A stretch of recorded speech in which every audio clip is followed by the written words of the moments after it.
Donc, dès l'âge de 12 ans, je suis tombé dans le chaudron de la foi sportive parce que déjà à cette époque, je voulais être prêtre. Je suis rentré au petit séminaire de Rumilly et j'étais en pension. Donc, dans un petit séminaire, il y a, en plus des études, il y a plein d'activités physiques, culturelles, spirituelles. Et il y avait le sport. Et comme d'entrée, j'ai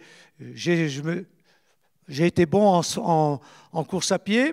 J'ai eu des résultats. J'ai été deuxième au championnat de France junior, troisième au championnat de France cadet. Enfin bref.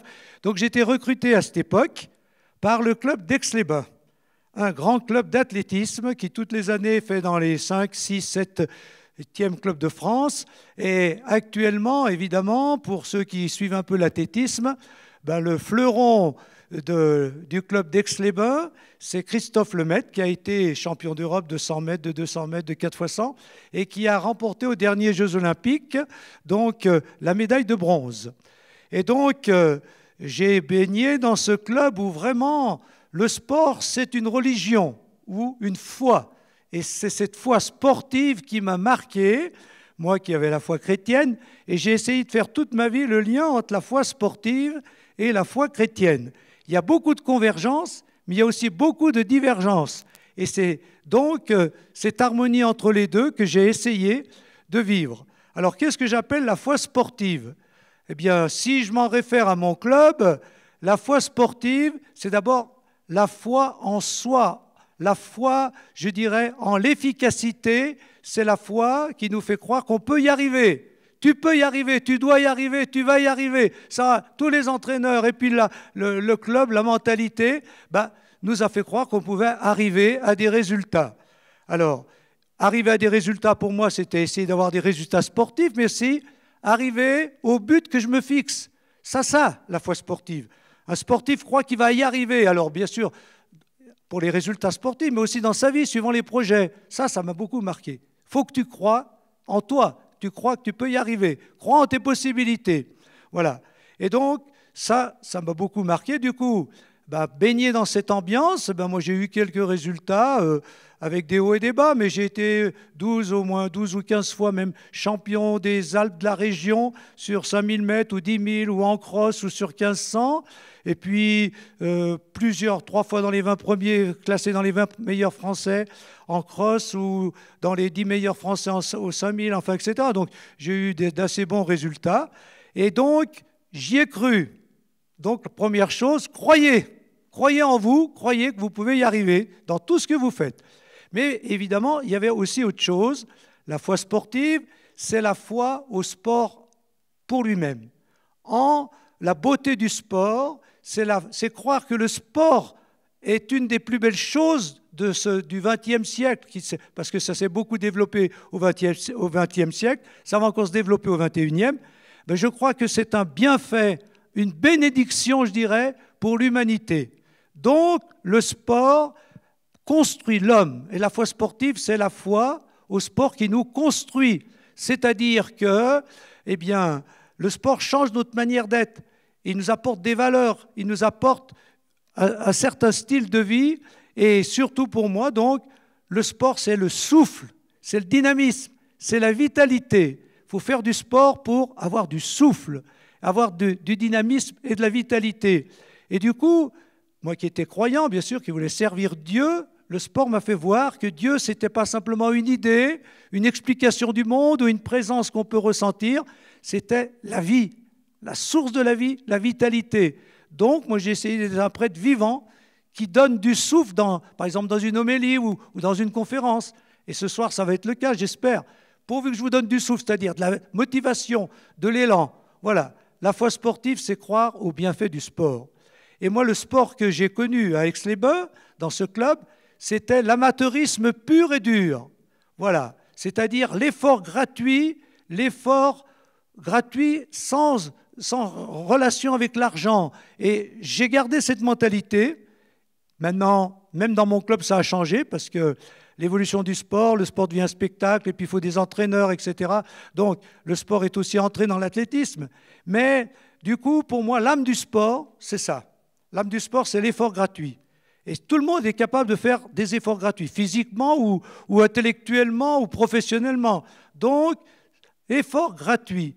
L'effort pour rien d'autre que ce qu'il produit en nous, il nous construit. Donc, bien, je défends cette idée-là que la vérité du sport, ben, c'est le sport évidemment sans argent, même si maintenant il y en a. C'est le sport sans violence, même si maintenant on voit bien, notamment dans les grands matchs de foot, il y a toujours de la violence. C'est le sport sans dopage, sans tricherie. Malheureusement, là aussi, ça s'étend. Donc l'âme du sport, pour moi, c'est le sport effort gratuit. Alors peut-être que maintenant, les professionnels le vivent moins cette réalité que le tout venant, comme vous, qui pratiquez du sport quand vous êtes en vacances, quand vous venez faire du ski ou quand vous faites du foot ou je ne sais quel sport avec d'autres.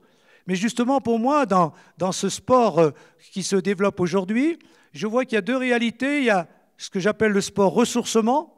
C'est le sport qu'on fait comme ça, pour le plaisir, pour le bonheur, mais sans idée de compétition, sans vouloir faire mieux que les autres. Ça, c'est le ressourcement. Et il fait du bien. Et c'est bien qu'on pratique ce sport-là, notamment pendant les vacances. Mais moi, je vais surtout vous parler du sport dépassement. C'est le sport qui implique la compétition pour le dépassement. Et donc, dans mon club, c'était vraiment ça, le sport que j'ai connu, et le sport qu'on m'a poussé à pratiquer, c'est ce sport dépassement qui a changé ma manière d'être dans la vie et ma manière de croire et même d'être prête. Et ça, je vous en parlais durant cette soirée. Donc, la foi sportive, c'est ça, croire au sport et à ce qu'il produit en nous, dans notre vie, dans notre âme et même dans notre foi. Et puis, l'autre chose que je dirais, eh bien, dans ce club, la foi sportive, c'était aussi cette conviction que plus on fait du sport, plus on peut vivre en sportif. Et moi, quand quelqu'un vit en sportif, je l'appelle un champion. J'ai écrit 3 livres. Le premier livre s'appelle « Le sport et la foi » ou « La pastorale des champions ». Et donc là, je présente quelques visages de sportifs de mon club qui m'ont beaucoup marqué. Et je montre comment ils sont des champions, c'est-à-dire comment ce qu'ils vivent sur le terrain de sport, ils le vivent dans la vie. Et je vais donner un exemple qui n'est pas cité dans ce livre, parce qu'à cette époque-là, ce n'était pas encore le cas. Mais le président du club d'Aix-les-Bains actuellement, il s'appelle Jean-Luc Gastadello, eh bien, il faisait du 800 mètres, il en a fait beaucoup. Et puis à un moment donné, il s'est investi dans la vie professionnelle en créant une entreprise qui est allée jusqu'à 140, une entreprise de publicité, et il est arrivé à embaucher jusqu'à 142 employés. Alors voilà, moi, la beauté du sport, c'est que le sport apprend à vivre en sportif. Là, allez, le dynamisme, la volonté, le courage, la combativité, on investit ça dans notre vie pour vivre autrement. Donc voilà, la foi sportive. Et puis la dernière chose que je dirais, c'est que quand on croit au sport qui produit tous ces bienfaits, eh bien on essaye de transmettre. On fonde des clubs, on essaye de préparer des jeunes, on essaye d'aider les jeunes à s'accrocher au sport, même si c'est difficile, parce qu'un sport comme l'athlétisme, c'est pas un jeu, c'est pas comme le foot ou le basket. Donc, pour faire de l'athlétisme aujourd'hui, c'est pas évident pour les jeunes. Donc, il faut une ambiance de club qui les porte. Et puis, il faut aussi créer des choses comme des sports-études. Et personnellement, avec mon club, j'ai créé ce que j'ai appelé l'accueil sportif de Clarafond. C'est une ferme que j'ai reçue en héritage avec mon frère et ma sœur. Et je l'ai transformée en accueil sportif, une petite section de sport-études. Il y avait 5 à 10 jeunes par année pendant 25 ans. Donc j'ai accueilli des jeunes pour qu'ils prennent ce goût au sport de compétition. Et après, j'ai accueilli aussi des stages. Donc j'ai vraiment baigné dans la foi sportive, aussi bien avec le haut niveau, des gens capables d'être finalistes olympiques, que aussi, par exemple, dans ceux qui ont vécu à l'accueil sportif et qui étaient même surveillants de ces jeunes, il y a eu à un moment donné Paul Arpin. Je ne sais pas si vous connaissez, c'est un tarin, il a été une année 3e au championnat du monde de cross-country. Voilà, donc le haut niveau. Mais en même temps, dans un club, il n'y a pas que le haut niveau, on s'occupe de tout le monde et on fait en sorte que le sport les aide à vivre. Voilà, on les éduque, on leur transmet la passion du sport, mais aussi on fait en sorte qu'ils aient un travail ou qu'ils fassent de bonnes études. Il y a tout un entourage humain que j'ai beaucoup apprécié et ça, je trouve que dans les clubs, c'est souvent ce qui est vécu et ça, c'est autre chose que les résultats sportifs ou les performances. Donc voilà, ce que je peux déjà dire, j'ai baigné dans le chaudron de la foi sportive et maintenant je vais passer aux gros problèmes que j'ai rencontrés en tant que croyant et prêtre en faisant de la compétition et en pratiquant le sport à un certain niveau. Donc voilà, le premier problème, c'est la compétition et donc j'intitule ça maintenant « Nécessaire compétition ». Vous me voyez là? Donc en compétition avec les autres. Eh bien, quel est le problème de la compétition? La compétition, c'est le combat contre les autres.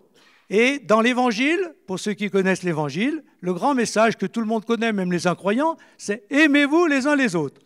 Donc moi, quand je suis entré au séminaire pour être prêtre, on m'a dit « attention, quelqu'un avant toi est entré au séminaire, il y a 3-4 années avant, on lui a interdit de continuer. C'était quelqu'un qui faisait du 800 mètres, qui avait couru avec Michel Jazzy.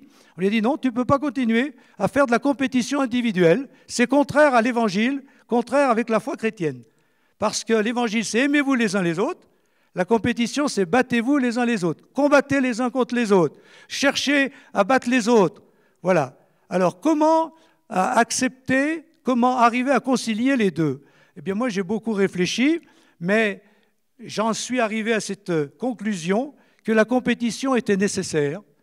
Nécessaire compétition, parce que ce n'est que dans les grandes compétitions qu'on se surpasse. Parce qu'on cherche à battre les autres, du coup, on se bat soi-même. On cherche à lutter contre les autres pour mieux lutter contre soi-même. Et donc, on arrive à progresser beaucoup plus que si on est seul avec soi-même. Ça, c'est la loi de la compétition. Tous les sportifs le disent. Et on voit bien que c'est dans les grandes compétitions qu'il y a les plus beaux résultats.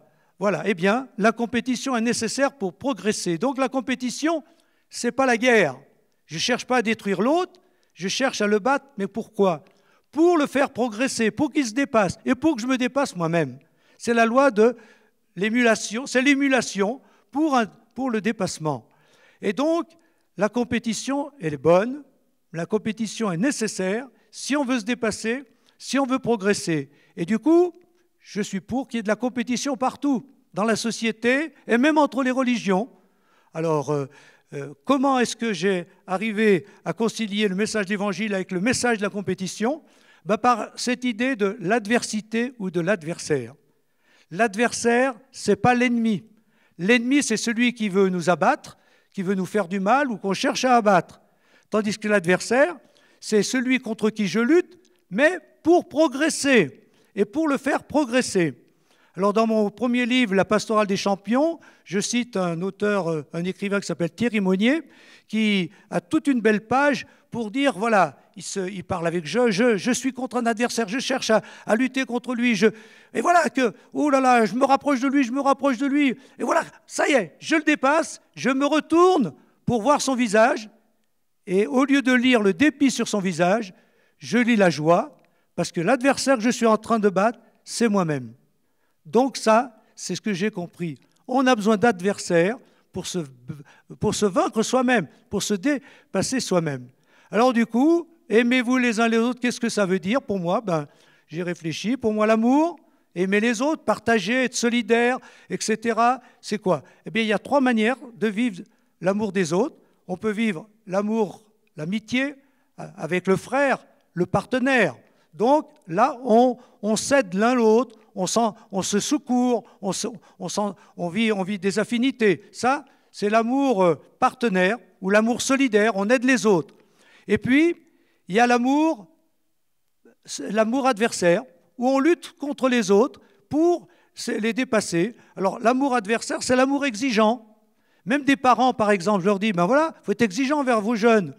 Voilà, il faut être exigeant envers tout le monde. Et même un curé, il faut être exigeant envers les gens. Le brave père Arsène me disait qu'aujourd'hui, dans l'église, on donne du sucre au lieu de donner du sel aux gens. C'est-à-dire, on essaie de faire en sorte que tout soit facile ou doux à vivre. Alors que vivre l'Évangile, il faut se convertir, il faut changer, c'est dur, c'est difficile.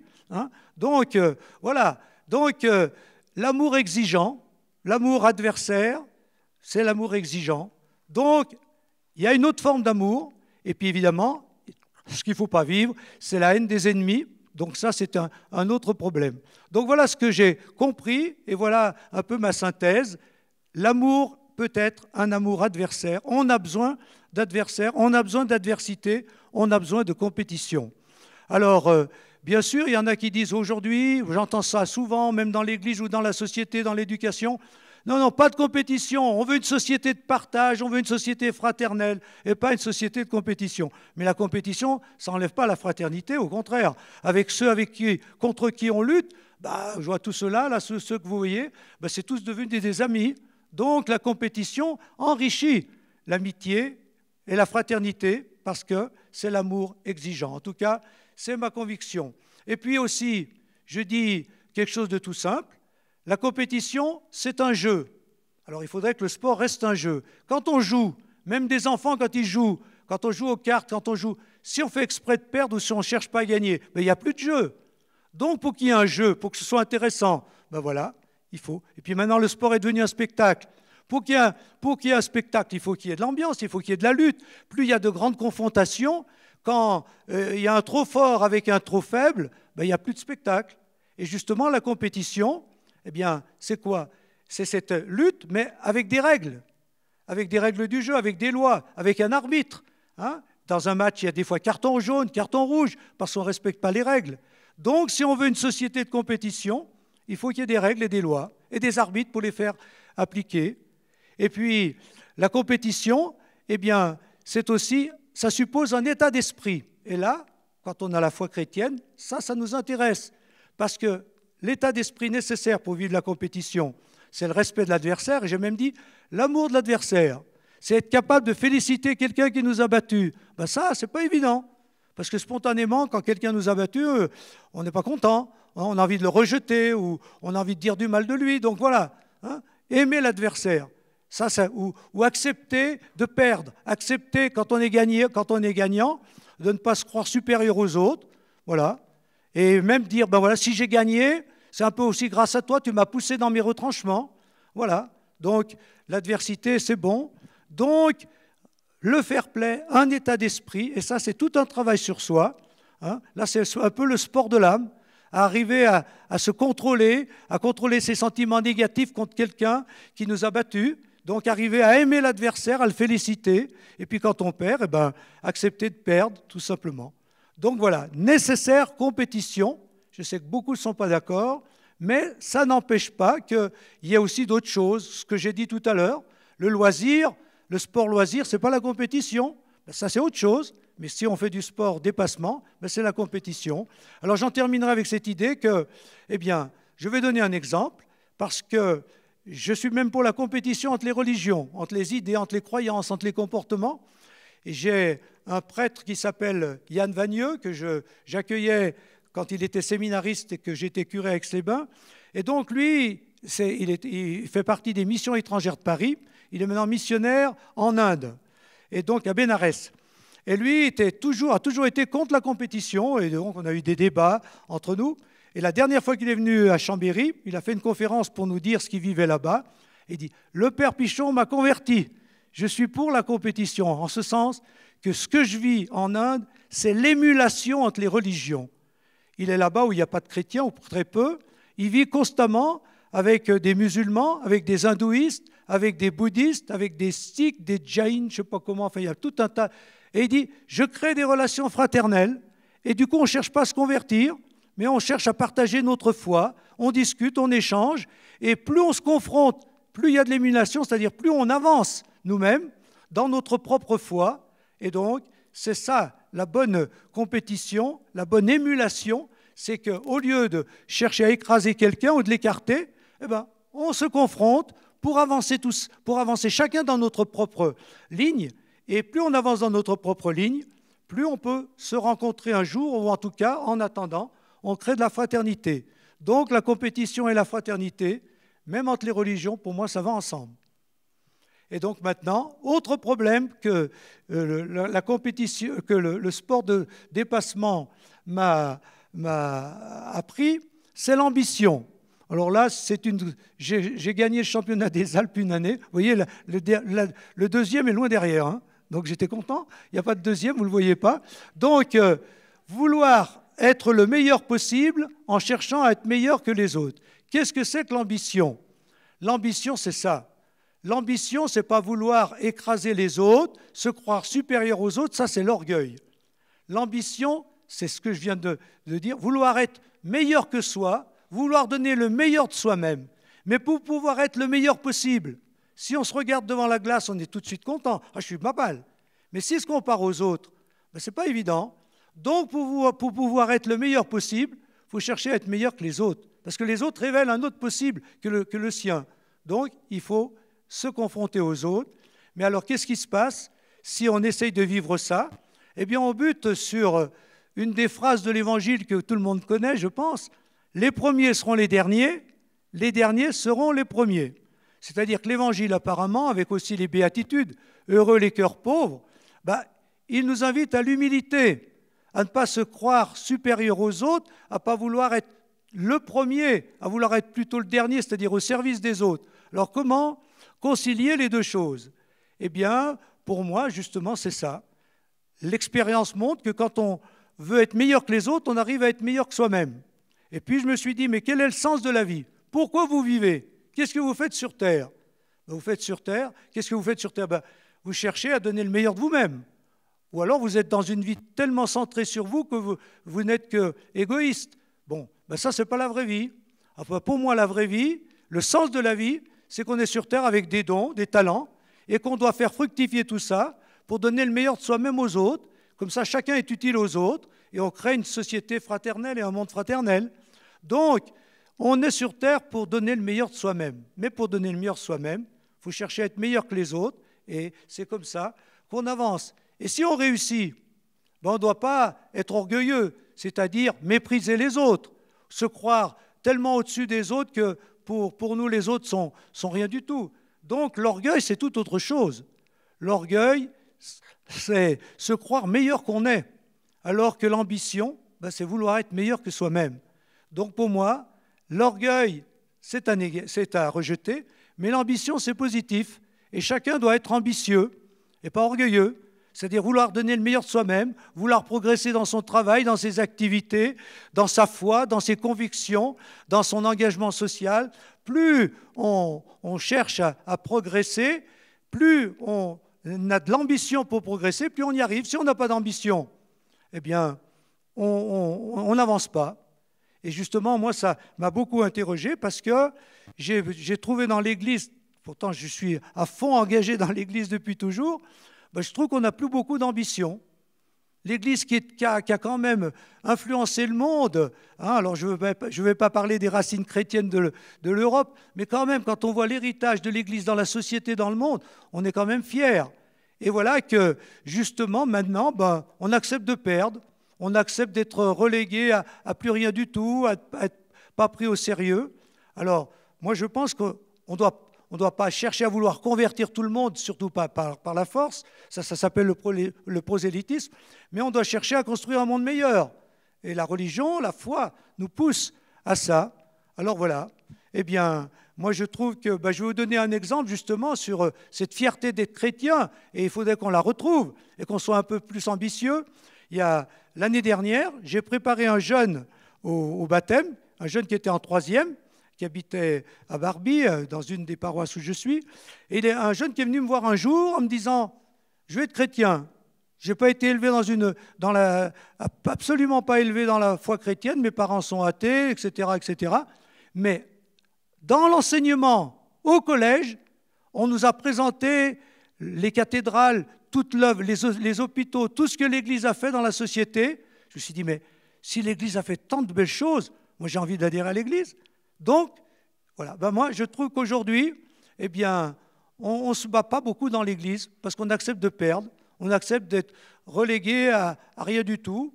Moi je trouve que c'est dommage et je trouve qu'il faudrait qu'on retrouve de l'ambition, non pas pour se croire supérieur aux autres, pour dire qu'on a la vérité, toute la vérité, mais pour dire qu'on a notre pierre à apporter pour construire une meilleure société. Et le sport, c'est aussi ça.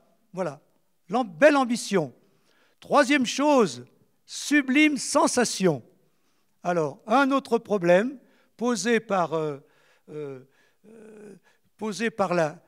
m'a posé, c'est que quand j'étais au séminaire ou quand je discutais avec des gens très engagés dans l'Église sur la pratique du sport de haut niveau, du sport dépassement, je leur disais, mais voilà, on arrive à nos meilleurs résultats quand on a des sensations, et même des fortes sensations.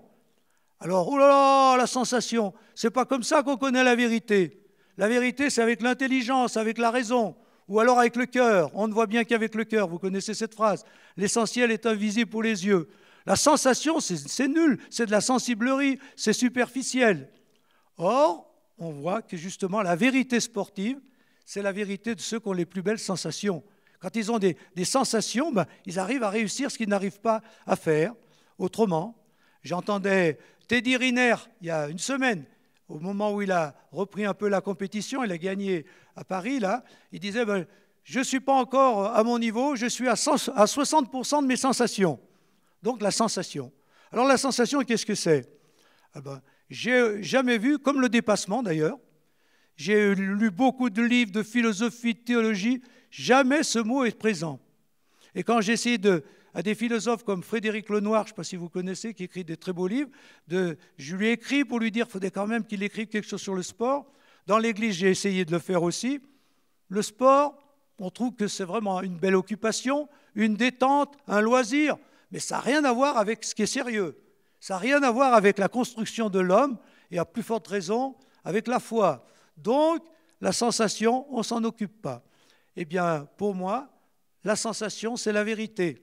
C'est quoi? C'est l'union du corps et de l'esprit. C'est une sorte de mariage entre le corps et l'esprit. Quand le corps et l'esprit sont parfaitement unis et le cœur, quand tout notre être est parfaitement uni, eh bien, voilà, on se sent bien et on se sent tellement bien qu'on devient performant. Et si on prend les différents niveaux, quand on commence à s'entraîner, parce que je n'ai pas trop parlé de l'entraînement, mais pour moi le sport, c'est avant tout l'entraînement. Du coup, j'ai écrit aussi le sport de l'âme. Ça, j'en parlerai pas trop tout de suite, mais le sport de l'âme, pour moi, c'est s'entraîner spirituellement comme les sportifs s'entraînent physiquement. Si on veut progresser dans la foi, dans la générosité, dans la simplicité, dans toutes nos valeurs, ben, faut s'entraîner. Hein, voilà. La prière, faut s'entraîner. Et les jésuites parlaient des exercices spirituels. Ben, moi, je parle du sport de l'âme, c'est un peu la même chose. Faire des exercices, s'entraîner pour progresser spirituellement. Alors moi, les niveaux que je vois, c'est, bon, on s'entraîne, on est lourd, c'est dur, c'est fatigant. Ah, puis après, à force d'entraînement, on a la forme. Déjà, on commence à avoir des sensations. Puis après, il y a encore un autre niveau, les sublimes sensations. Et le sublime du sublime, c'est quand on est en état de grâce. Ça, c'est un mot aussi qu'on entend chez les sportifs, c'est que quand on va au-delà de soi-même, on dit se dépasser, c'est aller au-delà de soi-même. Alors l'au-delà de soi-même, qu'est-ce que c'est? Ben, l'au-delà de soi-même, ça veut dire qu'il y a une autre réalité que nous-mêmes. Eh bien, c'est ça, l'état de grâce. On entre dans un au-delà de soi-même où on voit que ça vient d'ailleurs que de nous. Comme les artistes qui disent « j'ai été inspiré ». Il y a quelque chose. Les divinités, les dieux m'ont inspiré. La muse m'a inspiré. Ben voilà. Donc, quand on arrive aux sublimes sensations et que ces sublimes sensations nous mettent en état de grâce, on voit que ce qu'on reçoit, ça ne vient pas seulement de nous, mais de bien plus grand que nous. Alors c'est quoi bien plus grand que nous? Ben, c'est là que la foi répond. Le plus grand que nous, pour moi, c'est quelqu'un. Pour d'autres, ils vont dire, ben, je ne sais pas, c'est la muse, c'est la divinité, c'est les dieux, je ne sais pas quoi. Et donc on voit ça maintenant chez les sportifs de plus en plus, c'est que quand ils arrivent à faire des super performances qu'ils attribuent à cet état de grâce, ben voilà, ils font un signe de croix, ils se mettent à genoux, ils font un signe comme ça pour dire que ça vient d'ailleurs. Alors il y a des croyants qui savent ou qui disent que c'est ailleurs, c'est Dieu, puis d'autres non. Voilà. Et Alexis Pinturo, puisqu'on m'a dit ça, hein, quand il a gagné, là dernièrement, donc au combiné, ben, il a dit à sa femme, c'est un miracle. Ça veut dire quoi? Ça veut dire qu'il a pris conscience que, surtout lui qui n'était pas en grande forme, enfin, qui n'était pas dans la forme qu'il a eue il y a 2-3 ans, eh ben, ce jour-là, il s'est passé quelque chose qu'il n'attribue pas seulement à lui-même, mais à plus que lui-même. Alors ce plus, je ne sais pas ce qu'il en pense, mais moi je trouve que ce plus, c'est pas vide, c'est quelqu'un. Et c'est ça pour moi la foi. La foi, c'est, comme je l'ai dit, Dieu c'est le souffle, mais Dieu c'est aussi l'état de grâce. celui qui nous donne ce qu'on n'arrive pas à avoir par soi-même.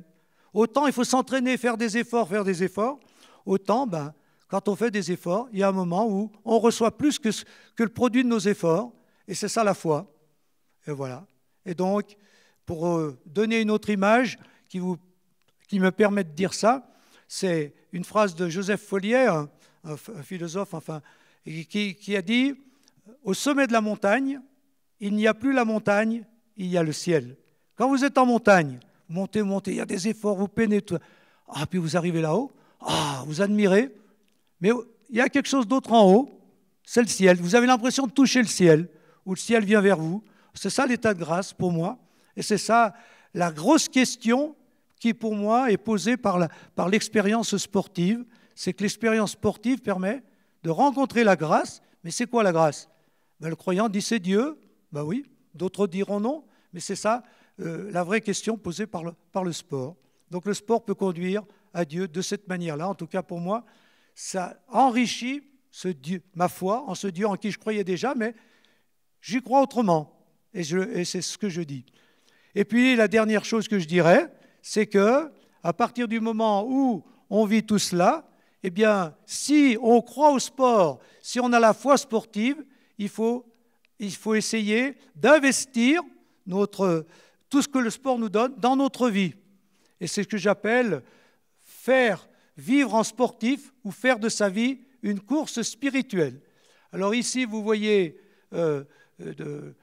Piero Caraz, qui est le grand entraîneur de Christophe Lemaître, donc je vous ai parlé des résultats, et c'est quelqu'un qui m'a vraiment beaucoup, beaucoup marqué, parce que c'était vraiment l'homme de la foi sportive pure et dure. Il ne fallait jamais parler d'argent, il n'a jamais touché quoi que ce soit, il n'a jamais voulu. Donc, et puis le sport dans la vie, il faut se battre dans la vie, il faut être un gagnant, il faut y aller, etc. Donc voilà. Alors, ce Piero Caraz, malheureusement, et je voudrais faire de cette soirée un peu un hommage à lui et à tous les entraîneurs et à tous les sportifs qui m'ont marqué, il est décédé il y a une quinzaine de jours d'un infarctus. Et donc c'est moi qui ai fait la sépulture. Et ce n'était pas quelqu'un qui allait à l'église, mais il avait la foi sportive. Donc ça lui arrivait d'aller à l'église pour des événements comme des sépultures. Et donc c'est moi qui ai fait la sépulture. Et justement, pour ceux qui parlent de pastoral du sport, je trouve que ce n'est pas facile. D'ailleurs, on le voit ce soir. Quand on a affaire à des champions, si on organise quelque chose au moment des compétitions, ils ont autre chose dans la tête. Ils n'ont pas envie de venir à des réunions. Ils n'ont pas envie de venir à discuter de ça. Alors, comment arriver à leur parler de nos convictions? Justement, c'est par exemple dans les stages. Dans les stages, je me souviens parce que avec Piero Caraz et puis tous les autres, quand on faisait des stages d'une semaine, on faisait ça à Royan-les-Pins, là-bas, à Royan. Donc, il y avait toujours des soirées débats. Et du coup, dans les débats, on avait « Pourquoi tu fais du sport ?» Donc, on avait toutes les convictions. Il y avait des gens très, très incroyants qui me prenaient à partie. Moi, je disais un peu le contraire. Donc, il y avait une sorte de compétition. Donc, on discutait de tout. Donc, dans les stages, ça va. Et puis, il y a des événements comme, par exemple, les mariages, les baptêmes, les sépultures. Un prêtre, à ce moment-là, on voit plein de gens du club. Une église pleine avec des gens avec qui on n'a jamais abordé de telles questions. Et donc, quand moi je parle, par exemple, à l'homélie de cette sépulture, j'ai dit des choses comme ce que je vous ai dit là, ça les a éclairés, ça les a stimulés. Ils ont vu que le sport qu'ils pratiquaient avait encore plus de sens que le sens qu'il lui donnait. Donc ça, je trouve que c'est vraiment important d'être très présent, d'être avec. C'est surtout ça pour moi. Soyons avec les sportifs de haut niveau comme avec le tout venant, et il se passera beaucoup de choses pour que les uns et les autres, on progresse autant dans notre vie humaine que dans notre vie spirituelle. Et justement pour moi, pour conclure, investir toutes nos valeurs, tout ce que je viens de vous dire, et puis bien d'autres choses, dans la vie courante, c'est de donner, voilà, j'ai mis quelques valeurs avec un certain jeu pour justement dire, quand on marie, si on peut dire, les convictions chrétiennes avec les convictions sportives, voilà quel mariage possible on peut faire pour vivre les valeurs qui sont aussi bien les valeurs de l'Évangile que les valeurs du sport. Alors, j'ai mis sérieuse décontraction, Ça, je n'insisterai pas là-dessus, mais c'est ça. Très, très détendu. Relativiser les choses. Plus il y a d'enjeux, plus pour être prêt, il faut relativiser, il faut être décontracté. Et donc la décontraction, ce n'est pas le laisser-aller, hein, ce n'est pas le dilettantisme, c'est sérieux la décontraction. Plus il y a de tension dans notre société, de stress, plus on doit être détendu pour affronter tous les problèmes. Et ça, le sport m'a appris ça aussi. Les veilles de compétition, ben voilà, il ne faut pas se stresser parce qu'on perd de l'énergie. Oh, on verra bien. Puis dans la fin, on dit, ben moi je fais confiance à Dieu, peut-être que ça se passera bien. Peut-être que la compétition, il y aura du soleil, tout un. Peut-être que ça se passera bien. Donc voilà, sérieuse décontraction. Glorieuse humilité, vous voyez, c'est ce qu'on appelle un oxymore. C'est, voilà, l'humilité, c'est pas dire je suis nul, c'est pas dire je vaux rien. L'humilité, c'est dire voilà ce que je vaux, mais je ne vaux pas plus. Donc il faut se mesurer aux autres. Et quand le sport nous apprend à nous situer, voilà, on se croit très fort, puis en fait, on n'est pas si fort qu'on croit. Donc c'est la glorieuse humilité. Voilà. Même le Paris Saint-Germain apprend peut-être à ce moment l'humilité, parce qu'ils ne sont peut-être pas aussi forts que ce qu'ils croyaient. Mais c'est ça, le sport, tant mieux. Voilà, glorieuse humilité. Voilà. Bon. Et puis, confiance sereine. Peut-être que je soulignerai ça plus que quand on fait du sport et qu'on commence à avoir des résultats, on prend confiance. Et puis, du coup, cette confiance, on peut l'investir dans notre vie. Oui, je vais y arriver. Donc, je peux y arriver et je garde confiance. Les résultats qu'on a, qu'on relativise, mais nous donnent confiance et du coup, on peut vivre autrement que quand on vit dans la peur ou dans la défiance. Étonnante adversité, ben c'est ce que je vous ai expliqué. On a besoin d'adversaires partout et même de concurrents partout. Voilà. Et je trouve qu'on a actuellement, pour revenir à mes problèmes de prêtre, je trouve qu'il n'y a plus assez d'adversité dans l'Église. Donc j'en ai déjà parlé tout à l'heure. Mais moi, quand j'étais au séminaire, hein, on étudiait beaucoup les livres des philosophes athées comme Marx, Camus, etc., Marx, Freud, etc., Nietzsche. Bon, eh bien, tout mon séminaire, les athées disent ça, les athées disent ça. Ah ben nous, croyants, qu'est-ce qu'on dit? Donc il y avait, et puis il y avait des gens, des philosophes qu'on rencontrait qui critiquaient la foi, c'est nul, c'est une illusion, c'est l'opium du peuple, vous connaissez tout ça. Ben voilà, il y avait de la compétition, hein, et ben, mais maintenant, voilà. Moi j'étais aumônier des jeunes, j'avais beaucoup de jeunes, au moins 500 toutes les semaines à Aix-les-Bains. Bon, après, ça a diminué, mais bon. Et régulièrement, ceux qui étaient en première ou en première ou en terminale, ils arrivent. Ouais, notre prof de philo ou notre prof d'histoire nous a dit ça. L'Église, ceci, la foi, c'est ça. Donc, on débattait. Maintenant, indifférence totale. Tu peux penser ce que tu veux, dire ce que tu veux. Pop, on n'en parle pas. Donc, étonnante adversité. Ça, c'est vrai pour le sport. C'est vrai pour la philosophie ou la religion et pour les idées. Espérance dynamique, ça veut dire qu'il ne faut pas être inquiet, il ne faut pas avoir peur de l'avenir, il faut croire qu'on va bâtir un meilleur avenir, mais à condition qu'on en prenne les moyens. L'espérance, ce n'est pas dire demain il y aura le royaume de Dieu, il va tomber du ciel. Non, il faut le construire, ce royaume. Hein, Dieu nous aide, mais il faut aide-toi, le ciel t'aidera. Hein, donc c'est ça. Ensuite, douce agressivité. Vous voyez, j'en ai pas trop parlé, mais dans les entraîneurs et tout ça, il faut être agressif, il faut être agressif. Quand on est agressif, on a du jus, on a du mordant, on en veut. Hein. Ce n'est pas l'agressivité, je veux être méchant, je veux détruire l'autre. C'est l'agressivité contre soi-même. Allez, c'est le mordant, c'est l'élan. Voilà. Donc ça, c'est nécessaire, mais à condition de ne pas transformer l'agressivité en violence, comme toujours. Donc, on voit bien que le message de l'Évangile, heureux les artisans de paix, heureux les doux, on peut le marier avec cette agressivité nécessaire. Et puis j'ai mis un mot, ascèse épanouissante. Alors ça, l'ascèse, qu'est-ce que c'est? Voilà, il a disparu du vocabulaire de l'Église hein, aussi là. Hein, l'ascèse.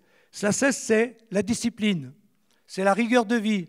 Ben, pour arriver à avoir des résultats, tous les sportifs, ben, ils s'astreignent à une sévère discipline. Les heures d'entraînement, le régime, etc., etc. Voilà. Donc, douce, ascèse épanouissante, parce que le sport, c'est une discipline de vie, mais qui nous épanouit.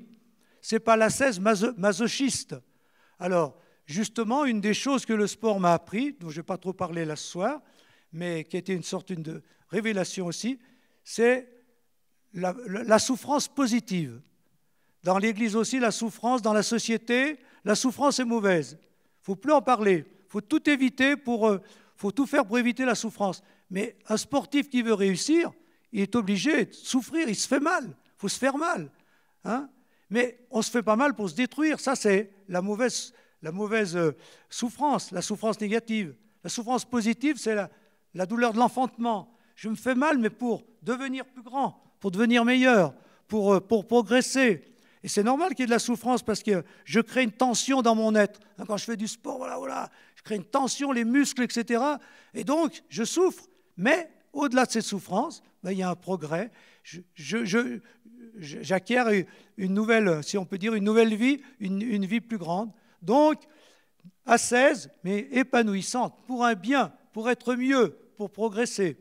Et puis la dernière chose, joyeuse combativité. Eh bien, la joyeuse combativité, ça veut dire qu'il faut être combatif dans la vie, il faut se battre. Et j'ai l'impression que dans notre monde d'aujourd'hui, dans tous les domaines, si on ne se bat pas, on n'avance pas, on ne fait plus rien. Que ce soit le domaine social, le domaine professionnel, mais la vraie combativité, ce n'est pas la combativité qu'on peut voir à l'Assemblée nationale.